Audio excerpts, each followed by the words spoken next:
Assalamualaikum. Korang kat sini tengok ada macam-macam. Nama pun KL Festival.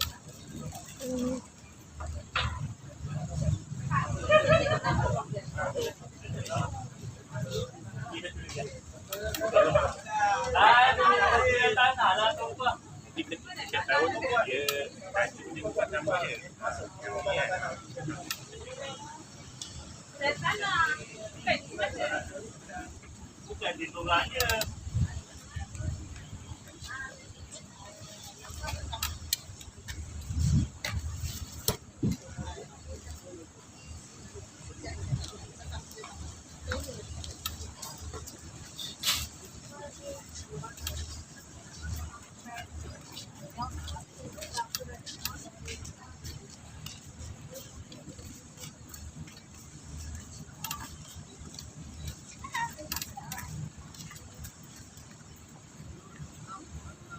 Korang boleh tengok apa yang diorang jual.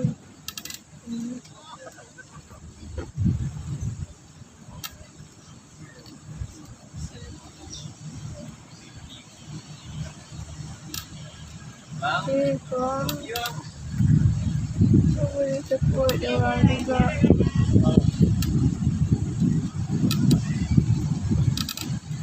Okay.